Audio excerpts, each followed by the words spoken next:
일주일 아침입니다. 좋으신 주님의 은총과 평화가 우리 가운데 함께 하기를 빕니다. 지난 주일에는 갈라디아서 6장의 말씀으로 서로 짐을 지라는 제안의 말씀을 전하였습니다.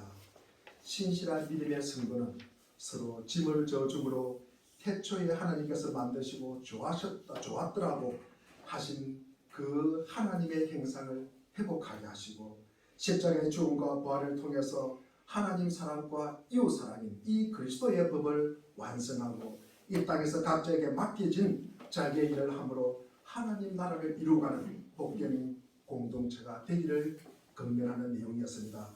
우리를 이 땅에 남겨놓으시고 함께 신앙생활하는 이 공동체를 우리에게 허락하신 이유는 주님께서 우리에게 하신 것과 똑같이 가까이 있는 사람들과 짐을 나누고 그리고 책임있게 서로에 대하여 힘껏 섬기라고 하신 것입니다. 우리는 배타적 우월성이 아니라 섬김의 짐을 지고 그리스도인의 정체성을 드러내시기를 바랍니다. 그 섬김의 짐을 지는 가장 기본적인 모습이 예수 그리스도이십니다. 오늘 보면 예수님께서 그 섬김의 절정을 향해서 예루살렘으로 가시는 길입니다. 예수님은 어떤 모습으로 짐을 지고 예루살렘 성으로 들어가시는가? 그리고 우리는 어떤 태도와 자세로 짐을 지고 예수님을 맞이하고 따라가는가? 우리의 정체성을 다시 한번 돌아보는 은혜의 시간, 복된 시간이 되기를 바랍니다. 예수님은 공생의 기간을 대부분이 갈릴리에서 보냈습니다. 갈릴리에서의 모든 사역을 끝낸 후 예루살렘으로 오셨습니다. 오신 지 채 일주일도 되기 전에 그곳에서 십자가에 달려서 돌아가십니다. 예수님께서 예루살렘에서 머무셨던 그 한 주간의 사건이 세상과 역사를 바꾸었습니다.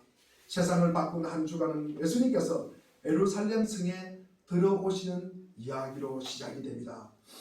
예루살렘은 깊은 계곡들 사이에서 높이 솟은 분지 위에 세워진 도시입니다. 그래서 계곡으로부터 길을 따라 오르다 보면 거대한 성벽을 만나게 됩니다. 그 성벽에는 여러 개의 문이 있습니다. 그 중에 하나가 동편으로 난 건문입니다. 에스겔 43장 4절에 보면 그러자 주님께서 영광의 사에서 동쪽으로 난 문을 지나 성전 안으로 들어가셨다. 유대인들은 메시아가 오실 때 분명히 그 문을 통해서 예루살렘으로 오실 것이라고 믿었습니다. 예수님은 예루살렘 동쪽 기드론 계곡 맞은편에 있던 이 감람산을 거쳐서 그 문을 통해서 예루살렘으로 입성하십니다. 감람산에는 백박이라는 동네가 있습니다. 그곳에 주님은 두 제자를 맞은편 마을로 보내서 나귀와 그 새끼를 데리고 오라고 합니다. 이미 누군가에게 당신이 쓴 나귀를 준비해 두셨던 것입니다. 제자들은 예수님이 지시하는 대로 맞은편 마을로 가서 나귀와 그 새끼를 끌고 옵니다. 안장이 없는 것을 뒤늦게 알아차린 제자들은 겉옷을 벗어서 나귀 위에 올려놓고 임시 안장을 만듭니다. 예수님은 나귀 위에 올라타시고 건문을 통과해 예루살렘으로 들어가십니다. 그때 무리들이 예수님이 가시는 길에 겉옷과 나뭇가지를 깔고 외칩니다. 오늘 우리 9절 말씀을 한번 읽어보겠습니다. 9절입니다. 시작. 앞에서 가고 뒤에서 가는 우리가 소리 높여 이르되 호산나 다윗의 자손이여 찬송하리로다. 주의 이름으로 오시는 이여 가장 높은 곳에서 호산나 하더라. 그렇게 예수님의 마지막 한 주가 시작이 됩니다. 마태복음에서는 예수님이 어미 나귀를 타셨는지 새끼 나귀를 타셨는지는 정확하게 알 수가 없습니다. 상식적으로 우리가 판단하면 아마 어미 나귀를 타고 새끼 나귀는 아마 옆에서 따라오실 것이다. 하지만 일부러 예수님은 상식을 파괴하시려고 새끼 나귀를 타고 어미 나귀를 데리고 타셨을 수도 있습니다. 마가와 누가복음에서는 나귀 새끼라고 표현하고 요한복음에서는 어린 나귀라고 표현하고 있습니다. 예루살렘의 성에 들어가시면서 말이 아니라 이 나귀를 택한 것만 해도 그렇습니다. 예수님이 의도적으로 이상한 행동을 하기로 아마 작정하신 것 같습니다. 어느 나라, 어느 문화에서나 말은 힘을 상징합니다. 제가 살던 저 만수 3지구에 그 체육관이 지어지기 전에 거기에 말을 타는 곳이 있었어요. 엄청 큰 말이 있습니다. 제가 산책을 하면서 때로는 자전거를 타면서 그곳을 지나가다 보면 말이 저 키보다 훨씬 커요. 그 등이 그보다 크고 그 말을 탄 사람이 위에서 아마 내리다 보면 우리가 밑에 있는 사람은 아마 굉장히 하찮게 아마 보였을 것이다. 그런 생각을 합니다.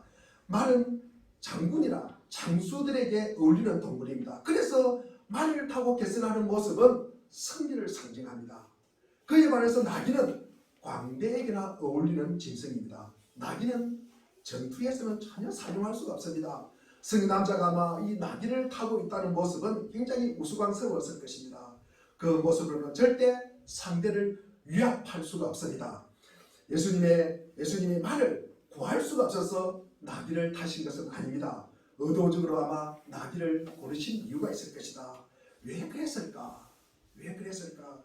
처음에는 그 이유를 눈치채지 못했습니다. 나중에 주님이 부활하신 후에 초대교인들은 구약 성경을 읽다가 그 이유를 알게 되었습니다. 부활하신 주님을 뵙고 난 뒤에야 사도들과 초대교인들은 예수님이 메시아라는 사실을 믿게 되었습니다. 그런 믿음으로 구약 성경을 읽어가다가 메시아에 대한 예언과 예수님에게 일어난 일을 비교했습니다. 그렇게 읽다가 보니까 메시아에 대한 예언 중 많은 것들이 예수님에게서 성취된 것을 확인할 수가 있었습니다. 이 경우도 마찬가지입니다. 사도들과 초대교인들은 이스가랴 9장 9절을 읽고 예수님이 나귀를 타고 예루살렘에 들어오신 이유를 알게 되었습니다. 하지만 말을 탄 메시아가 아니라 나귀를 탄 메시아였습니다. 승리의 메시아가 아니라 이 고난의 메시아였습니다. 칼과 창으로 원수를 정복하는 메시아가 아니라 원수의 칼과 창에 찔러 죽은 메시아였습니다. 그래서 그분은 나귀를 타신 것입니다. 어미 나귀가 아니라 새끼 나귀를 탔을지 모른다고 추측하는 이유도 여기에 있습니다. 새끼 나귀를 타면 그 의미가 더 분명해지기 때문입니다. 나귀 혹은 나귀 새끼를 타고 예루살렘으로 들어오실 때 주님은 이미 십자가에 죽게 될 운명을 내다보셨습니다. 그분은 당신이 메시아임을 아셨습니다. 그래서 여러 개의 문 중에서 그 문을 통해 들어가신 것입니다. 또한 스가랴 예언처럼 나귀 새끼를 타고 들어가셨습니다. 뿐만 아니라 주님은 당신이 메시아로서 어떤 일을 해야 할지를 분명히 알고 있었습니다.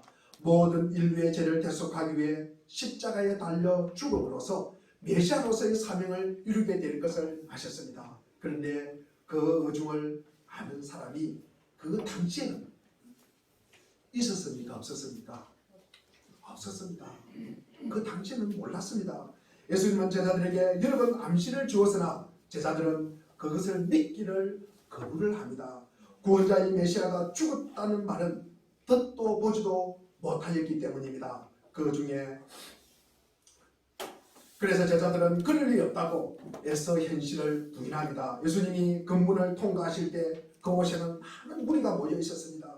그 중에 일부는 갈릴리에서부터 주님을 따라온 사람들도 있고 또 어떤 사람들은 오늘 본문에 보니까 20장 29절 이하에 보면 여리고에서 맹인 두 사람을 우리 34절에 보면은 예수께서 불쌍히 여기사 그들의 눈을 만지시니 곧 보게 되어 그들이 예수를 따르니라. 이렇게 변고치기 위해서 예수님을 따라오신 분도 있습니다. 또 나머지 사람들은 유월절을 지키기 위해 모인 사람들입니다. 당시 유대인들은 메시아가 속히 나타나서 로마의 속박으로부터 해방을 시켜 주기를 학수고대하고 있었습니다.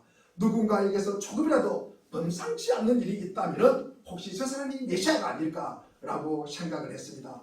그런 상황이었기에 예수님이 갈릴리에서의 모든 사역을 마치고 예루살렘으로 입성하였을 때 무리가 흥분하는 것은 너무나 당연하였습니다.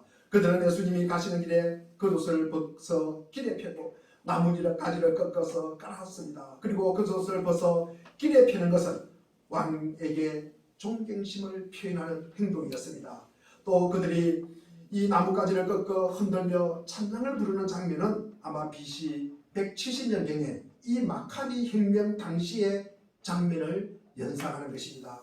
이 마카비 혁명은 안티오쿠스 사실 때 이 유대 땅의 박해가 너무 심했습니다. 그래서 이 유대인들이 반란을 일으킨 그 모습을 보면서 그들이 아마 메시아일 것이다. 그때를 상상하면서 이 예수님이 메시아였을 것이다 라고 생각을 하는 것입니다. 몹시 기쁜 나머지 그들은 해서는 안 될 말까지 입에 담아냅니다. 호산나 다윗의 자손이여 찬송하려로다. 주의 이름으로 오시는 이여 가장 높은 곳에서 호산나 하더라. 우리 9절 말씀을 우리 한 번 더 읽어보겠습니다. 9절 말씀 시작. 앞에서 뒤에서 따르는 누가 소리를 불러이르되 호산나 다윗의 자손이여 찬송하리로다. 주의 이름으로 오시는 이여 가장 높은 곳에서 찬송하리로다. 유대교 신앙에 따르면 이 찬사는 인간에게는 바칠 수 없는 찬사입니다. 하나님께만 어울리는 찬사입니다. 그 찬사를 예수님께 쏟아놓은 것입니다. 그들은 예수님이 메시아라고는 확신을 하고 있었습니다. 그런데 오늘 본문은 우리 10절과 11절 한번 읽어보겠습니다. 10절과 11절 시작. 예수께서 이사벨에 들어가시니 온 성이 소동하여 이르되 이는 누구냐 하거늘 우리가 이르되 갈릴리 나사렛에서 나온 선지자 예수라 하니라. 예수님이라는 사실을 알아차린 것 같습니다. 그것까지는 좋았는데 그 메시아가 무엇을 하실지에 대해서는 무리들은 예수님과 전혀 다른 생각을 하고 있었습니다. 그들이 메시아로서 이 예수님이 갈릴리에서 드러나신 그 놀라운 능력으로 이 로마군을 몰아내고 이스라엘 왕국을 다시 세울 것을 기대했습니다. 제자들도 마찬가지입니다. 야고보와 요한은 그 왕국에서 가장 높은 자리에 앉게 해달라고 그 어머니가 청탁을 합니다. 바로 그런 까닭에 이 무리 중 일부는 다시 만에 빌라도 앞에서 힘없이 끌려가는 예수님을 보고 십자가에 못 박으라고 외칩니다. 제자들은 십자가 예수님을 내버려둔 채 뿔뿔이 흩어진 것입니다. 그들은 메시아를 간절히 기다렸고 그리고 메시아를 알아보았으나 메시아가 주려고 한 것에 대하여서는 관심이 없었습니다. 그들은 누군가로부터 구원을 받기를 간절히 원했지만 메시아가 주려고 하는 이 구원에는 관심이 없었습니다. 수술이 급히 필요한 환자가 의사에게 진통제 놔달라고 쪼르는 것과 똑같은 행국입니다. 주님은 인간의 불행을 근본적으로 고칠 이 구원의 길을 여시려고 하는데 무리들은 지금 당장 먹고 사는 문제를 해결해 주기를 기도하고 아부성칩니다. 이러한 상황 속에서 예수님은 어떻게 행하셨는가? 예수님은 분명히 구원의 왕으로 오셨습니다. 오늘날도 해마다 종려주일이 되면은 베다니 마을 또는 이 백박의 언덕에 있는 종려주일에 기념교회 앞에 종려나무와 감람나무를 가지를 든 현지 그리스도인들과 순례객들 수천이 오후 2시경에 모여서 십자가를 든 사제의 뒤를 따라서 감난산을 넘어서서 예루살렘으로 입성하는 축제 행렬을 볼 수가 있습니다. 2000년 전과 마찬가지로 그때 감람산 언덕 넘어 예루살렘 애성이 보이기 시작하면 그들은 호산나를 외치며 찬양을 부르기 시작합니다. 마치 2000년 전 그때처럼 말입니다. 9절에 호산나 다윗의 자손이여 찬송하노다. 주의 이름으로 오시는 이여 가장 높은 곳에서 호산나 하더라. 이 호산나는 호시앙구의 히브리의 명령형 동사에서 유래한 것으로 지금 기도하오니 구원하소서, 지금 기도하오니 구원하소서라는 의미입니다. 예수님은 태어날 때부터 구원자의 소명을 갖고 출생하였습니다. 그 이름이 예수가 그것을 증거합니다. 우리 마태복음 1장 21절을 한번 보겠습니다. 우리 시작. 아들을 낳으니 이름을 예수하라. 이는 그가 자기 백성을 그들의 죄에서 구원할 자이시라. 자기 백성을 그들의 뭐에서? 죄에서 구원할 자라. 이게 뭡니까? 예수라는 거예요. 예수의 이름이 그들의 백성을 죄에서 구원할 자라는 것입니다. 누가에도 비슷한 이야기가 나옵니다. 내용이 나옵니다. 이 예수의 이 땅의 소명을 이렇게 누가복음 19장 10절에서 선포하고 있습니다. 인자가 온 것은 잃어버린 자를 찾아 뭐하러 왔다? 자, 누가복음 19장 10절에 인자가 온 것은 잃어버린 자를 찾아 구원하려고 합니다. 그는 그냥 왕이 아닌 이 구원자의 소명을 갖고 오신 왕입니다. 그는 구원하시는 왕인 것입니다. 구원의 확신은 우리가 왕이신 이 예수의 제자가 되는 증표입니다. 우리가 신앙생활을 하면서 구원의 문제에 대해서 명확한 해결을 못하고 있다면 그것은 정말로 비극적인 일입니다. 그것은 구원을 주기에 위해 오신 왕 우리 예수를 진정으로 만나지 못했다는 반증이 되는 것입니다. 두 번째로 예수님은 겸손하신 왕으로 오셨습니다. 우리 7절 말씀을 오늘 읽어보겠습니다. 7절 말씀을 오늘 본문 시작. 나귀와 나귀 새끼를 끌고 와서 자기네 그것을 경주에 얹은데 예수께서 경주에 타시니 되어 있습니다. 메시아로서 왕 중에 왕으로 오신 이가 하필이면 나귀 새끼를 타고 입성하실까? 그리고 오늘 본문 5절은 그것이 스가랴 선지자의 예언의 성취라고 말합니다. 스가랴 9장 9절을 우리가 읽어보겠습니다. 9장 9절입니다. 시작. 시온에 따라 크게 기뻐할지어다 예루살렘에 따라 즐거이 부를지어다 보라 내 왕이 내게 임하시나니 그는 공으로 오시며 구원을 베푸시며 겸손한 데서 나귀를 타시나니 나귀의 작은 것 나귀 새끼니라. 스가랴는 장차 오실 메시아 왕의 가장 중요한 사역이 구원의 사역임을 말하고 있습니다. 그는 구원하시는 메시아 왕입니다. 그러나 그는 겸손하여 나귀 새끼를 타고 예루살렘에 입성하실 것을 말씀하고 있습니다. 그는 세상의 모든 왕들과는 분명히 차별되는 분입니다. 세상의 왕들은 우리가 보면은 교만의 근위를 나타냅니다. 그러나 왕으로 오신 이가 친히 우리를 초대하십니다. 마태복음 11장 28절에 보니까 수고하고 무거운 짐진 자들아 다 내게로라 내가 너희를 쉬게 하리라. 만일 예수님이 군마를 타고 예수님에게 아마 예루살렘에 입성하셨더라면 흑수저 민중들이 그에게 쉽게 접근할 수 있었을까? 아마 하지 못했을 것입니다. 우리 마태복음 11장 29절에 나는 마음이 온유하고 겸손하니 나의 맹인을 메고 내게 배우라. 그리하면 너희 마음이 쉼을 얻으리니. 우리가 만난 예수님, 우리가 따르는 예수님, 우리가 섬기는 예수님, 곧 왕이신 하나님은 겸손한 왕이십니다. 그 누구도 그를 두려워할 필요가 없습니다. 남녀노소 우리의 계급과 신분 그리고 처지와 상황을 위해서 그에게 접근을 주저할 필요가 전혀 없다는 말씀입니다. 그분은 너무 겸손하여서 허리를 굽히고 우리의 눈높이에 맞추어서 우리를 영접해 주시는 겸손한 왕입니다.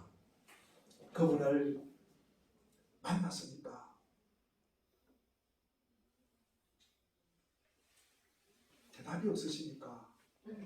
그분을 만났습니까? 네. 그분을 따르고 계십니까? 네. 그분을 따르고 계신 줄로 믿습니다. 세 번째로 예수님은 평화의 왕, 화평의 왕으로 오십니다. 구약 성경에서 우리가 주목해야 할 이 나귀의 또 다른 상징은 평화입니다. 본문 5절에 그가 나귀 새끼를 타고 입성하신다는 이유는 스가랴 10장에 기록되어 있습니다. 내가 에브라임의 병거와 예루살렘의 말을 끊겠고 전쟁하는 활도 끊으니 그가 이방 사람에게 무엇을 전할 것이다? 화평을 전할 것이다. 그렇습니다. 화평을 전하려고 나귀 새끼를 타고 오셨다는 것입니다. 고대 왕은 신하나 백성에게 언제나 두려움의 대상이었습니다. 그러나 메시아로 오신 예수님은 두려움이 아닌 평화의 왕으로 오신 분이십니다. 그분은 그를 믿고 따르는 자에게 제일 먼저 주고 싶어하는 것이 바로 평화요, 화평이요, 살림입니다. 우리 요한복음 14장 27절에 보면 예수님은 자신을 따르는 제자들에게 평화의 선물을 약속하십니다. 평안을 너희에게 끼치노니 곧 나의 평안을 너희에게 주노라. 내가 너희에게 주는 것은 세상이 주는 것과 같지 아니하니라. 너희는 마음에 근심하지도 말고 두려워하지도 말라. 그러므로 내가 정말 예수님을 나의 왕으로 만났다면, 그리고 그를 나의 주인으로 정상적으로 우리가 따르고 있다면 내게 이 평화가 있어야 하는 것입니다. 그러나 세상을 살아가는 동안에 마음의 근심과 환란이 주는 이 환경이 주는 환란은 피할 수가 없습니다. 그럼에도 불구하고 내 안에 떠나지 않는 평화가 자리 잡고 있어야 합니다. 그 평화가 내 마음과 상황을 여전히 지켜주고 있습니다. 그것은 알렉산더 대왕도, 그리고 로마의 황제 티베리우스도, 그리고 나폴레옹도, 대통령도, 지금 대통령 당선자도 줄 수가 없습니다.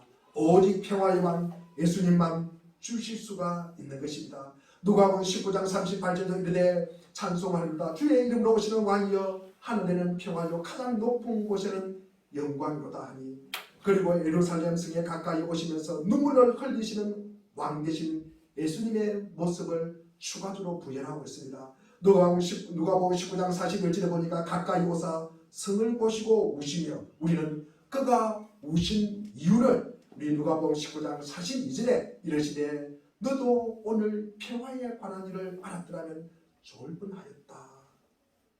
평화에 관한 일을 알았더라면 좋을 뻔하였다. 지금 내 눈에 숨겨져 있다.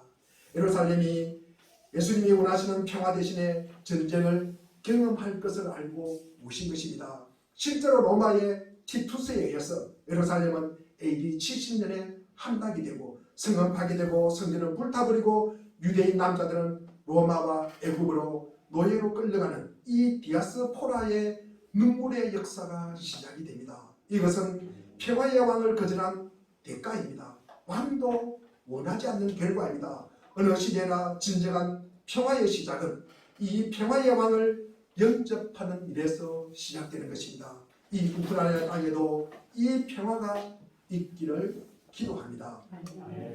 많은 사람들이 다양한 이유로 예수님을 찾습니다. 우리도 마찬가지입니다. 우리도 예수님께 자신의 생각과 목표를 투영합니다. 그러면 결국 예수님의 목표보다는 나 자신의 목표가 더 우선시되고 나의 비전을 찾는데 예수님을 이용하는 꼴이 됩니다. 예수님이 예루살렘 입성하실 때 구경하는 사람들도 있고요. 무리도 따라오고요. 제자들도 따라오고요. 그리고 바리새인들도 따라오고 그리고 사두개인들도 있습니다. 현장에 있던 사람들은 저마다 다른 목적을 가지고 있습니다. 우리는 그들의 태도를 반면교사로 삼아서 다른 태도로 주님을 맞이하고 따라야 하겠습니다. 우선 예수님을 맞이하는 바른 태도인 이 그리스도인의 길은 탐욕을 버려야 합니다. 예수님께서 예루살렘에 입성하실 때 유월절을 맞아 예루살렘을 찾는 큰 무리는 종려나무 가지를 들고 큰 소리로 환호하며 예수님을 환영합니다. 요한복음 12장 13절에 보니까 그들을 예수님을 이스라엘 왕이라고 불렀고 호산나 즉 자신들을 구원해달라고 외칩니다. 이런 군대의 기대에 반해서 예수님은 그저 작은 새끼의 나귀를 타고 계실 뿐입니다. 그분은 매우 겸손한 모습으로 예루살렘 성에 들어가셨습니다. 그러나 우리는 이 예수님을 기대한다고는 하지만 어쩌면 각자의 욕심을 투영하고 있는지도 모릅니다. 예수님을 나의 소원이나 그리고 성취의 수단은 아닌지, 예수님을 환호하는 것이 내 소원이나 내 목적을 이루기 위해서라면 그 환호는 왕이신 예수님을 영접하는 것이 아니라 내 탐욕을 채우기 위해 예수님을 이용하는 것입니다. 이 바른 태도로 주님을 맞이하려는 이 그리스도인들은 이 탐욕을 욕심을 버려야 합니다. 내가 이 가정에서 그리고 공동체에서 그리고 세상에서 내가 지배하고 통치한다는 생각을 내려놓아야 합니다. 내가 다른 사람을 조정하려고 하는 이 생각과 시도도 내려놓아야 합니다. 이게 예수님을 맞이하는 그리고 따르는 바른 그리스도인들의 모습입니다. 두 번째로 오늘 본문을 통해서 바른 태도로 주님을 맞이하려는 이 그리스도인들은 하나님만을 신뢰해야 합니다. 마태복음 20장 25절에 보면은 이하에 보면은 예수께서 제자들을 불러다가 이르시되 이방인의 집권자들이 그들을 임의로 주관하고 그 고관들이 그들에게 권세를 부리는 줄을 너희가 알거니와. 우리 26절을 한번 읽어보겠습니다. 26절 시작. 너희 중에는 그렇지 않아야 하나니 너희 중에 누구든지 크고자 하는 너희를 섬기는 자가 아니고 너희 중에 누구든지 너희 되고자 하는 자는 너희의 종이 되어야 아니라. 우리 28절을 같이 읽겠습니다. 시작. 인자가 온 것은 섬김을 받으려 함이 아니라 도리어 섬기라고 자기 목숨을 많은 사람의 대속물로 주려 함이니라. 이방 민족의 통치자들은 백성들을 마구 부리고 그리고 고관들은 백성들을 갖다가 이제 섀도를 부립니다. 그들이 추구하는 것은 그들의 안위입니다. 어떻게 하면 편하게 살까? 어떻게 하면 내가 이 분위기를 장악하고 그리고 지배하고 내가 부리면서 살까? 그러나 하늘 보좌를 부리고 이 땅에 오신 예수님은 이들의 모습과는 완전히 대조가 됩니다. 지금도 예수님께서 예루살렘에 가시는 길을 어떤 목적으로 가십니까? 십자가에 달리시는 그 사명을 완수하기 위해서 가시는 길입니다. 그러나 지금 주님께서 가시는 뜻을 아는 사람은 거의 없습니다. 이러한 대조적 구조는 주님을 믿는다는 것이 진정한 의미를 우리에게 가르쳐주고 있습니다. 주님을 믿는다는 것은 내가 내 목적을 이루는 것이 중요한 것이 아니라 세상으로부터 나온 욕망과 자랑을 내려놓고 그분만을 신뢰하는 것입니다. 그분 한 분만으로 만족하는 것입니다. 그게 주님을 맞이하고 우리가 주님을 따르는 바른 그리스도인의 모습입니다. 세 번째로 이 바른 태도로 주님을 맞이하려면 이 그리스도인의 사명의 길을 가야 합니다. 대중이 환호하고 바리새인들이 시기를 합니다. 그리고 제자들이 깨닫지 못해도 예수님은 묵묵히 자신의 길을 걸어가십니다. 군중들의 환호 속에서 바리새인들이 경계하는 눈빛 속에서 철없는 제자들의 반응 속에서 예수님은 무슨 생각을 하셨을까? 예수님께서 타신 어린 나귀가 예수님의 이 생각을 그대로 보여줍니다. 어린 나귀는 그저 갈 길을 갈 뿐입니다. 위에 앉아 계신 예수님을 태우시고 그분이 가자고 하시는 대로 가야 합니다. 이런 자가 어려운 자입니다. 이런 자가 어린 양의 혼인잔치에 참여할 수 있는 자입니다. 예수님은 인기 때문에, 유혹 때문에, 그리고 오해 때문에 자신이 맡은 이 사명의 길을 바꾸지 않았습니다. 예수님은 성부 하나님의 부르심에 따라 끝까지 묵묵하게 당신의 길을 가셨습니다. 우리도 주님이 가신 이 사명의 길을 따라 흔들림 없이 일관되게 마음의 중심에 주님을 놓고 묵묵히 따라가야 합니다. 사람들의 인정이나 사회적 지위나 그리고 재물의 유익을 따라서 움직이는 것이 아니라 그리고 겸허하게 예수님을 그리고 사람을 이용하면 안 되는 것입니다. 세마포 옷을 입고 언제나 겸손하게 어린 양 예수가 인도한 대로 따라가는 자, 주님이 가신 길을 뒤따라가십시오. 그게 바로 예수님을 바르게 맞이하는 그리스도인의 바른 태도입니다. 예수님께 환호하고 나아가는 사람들은 저마다 다양한 기대를 품고 예수님을 맞이하려 할 것입니다. 우리도 나귀를 타신 주님을 환영하며 따라가는 무리와도 같습니다. 우리는 각자 주님께 바라는 것이 있습니다. 주님의 이름을 부릅니다. 주님을 찬양합니다. 주님께 구하고자 하는 것이 있습니다. 그 모든 간구를 주님이 기쁘게 아마 받아주실 것입니다. 문제는 우리가 지금도 여전히 예수님에게서 다른 것을 기대한다는 사실입니다. 주님이 온몸으로 가르치신 이 화해와 평화의 길을 한사코 외면하고 주님이 우리 기준에 맞추어서 행동해 주시기를 기대합니다. 이렇게 생각하면 그들에게는 믿음이라는 것을 전혀 찾아볼 수가 없는 것입니다. 그들에게는 비인도적이요 비상식적이요 그리고 불신앙적으로 악이 있을 뿐입니다. 자기 중심적이고 자기 목적으로 자기 수단으로 자기 언어로 자기 욕심만 채우려는 자에게는 엄청난 결과가 있을 뿐입니다. 하지만 잠시 우리 스스로에게 한번 물어보십시오. 주님은 우리에게 무엇을 주고 싶어 하실까? 주님은 우리에게 무엇을 주고 싶어 하실까? 물론 주님은 우리가 구하는 것을 주고 싶어 하십니다. 우리를 사랑하기 때문입니다. 하지만 주님은 거기서 그치시길 원하지 않으십니다.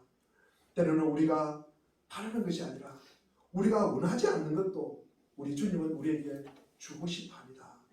지금은 우리 눈이 어두워서 무엇이 정말 우리에게 필요한 것인지를 알지를 못합니다. 에베소서 1장 18절에도 보면 주님은 우리의 눈이 열려 진리를 바라보며 그리고 그의 부르심의 소망이 무엇인지 알기를 바랍니다. 지금으로서는 우리가 상상하지도 못할 것을 얻기 바라십니다. 사실 주님은 그것을 주기 위해서 우리에게 오셨습니다. 그러므로 영적 여정을 걸으면서 늘 자신을 주님께 활짝 열어놓으시기를 바랍니다. 우리의 필요를 계속 구할 뿐만 아니라 주님이 다른 것을 주실 수도 있음을 우리는 늘 기억하셔야 됩니다. 때로는 그것이 실망스럽게 보이고요. 그리고 그리 중요한 것이 아니라는 느낌이 들 수가 있습니다. 그렇더라도 설레는 마음으로 기대하십시오. 주께서 주시는 예기치 않는 은혜를 사모하며 구하십시오. 주께서 은혜를 부어주실 것입니다. 그러나 예수님은 당신의 기대에 맞춰 당신이 가야 할 길을 절대로 바꾸지 않으셨습니다. 언제나 한결같은 모습을 보이셨습니다. 하나님의 뜻을 이루기 위해 묵묵히 사명의 길을 감당하였습니다. 그 길이 바로 십자가의 길입니다. 이제 고난주간이 시작됩니다. 군중들의 환호 속에서도 나귀를 타신 주님은 고독하십니다. 왜냐하면 그 마음을 깊이 헤아리는 이들이 없기 때문입니다. 그런 사람을 만나지 못했기 때문입니다. 종려나무 가지를 흔드는 일도 중요하지만 지금 우리에게 필요한 것은 주님의 마음을 알아차리는 것입니다. 우리에게 탐욕을 버리라고 하십니다. 우리에게 하나님만 신뢰하라고 하십니다. 우리에게 사명의 길을 가라고 하십니다. 그리고 세상살이에 지친 이들의 벗이 되기 위해서 낮은 곳으로 자꾸 내려가라고 하십니다. 그 길이 아니고는 하나님을 만날 수 없다고 말씀하십니다. 주님의 순환의 신비를 깊이 묵상하고 주님의 희생이, 주님의 십자가의 죽음이 나와의 죄와 나의 죄와 무관하지 않다는 사실을 몸과 마음으로 절감하는 고난주간이 되시기를 바랍니다. 세상이 내 마음처럼 돌아가지 않는다고 해서 너무 낙심하지 마시고, 그리고 분노하지 마시고, 역사의 주관자이신 하나님의 다스림을 신뢰하고 그동안 걸어왔던 것처럼 겸손하게 그러나 우직하게 걸어가시기를 소망합니다. 기도하겠습니다.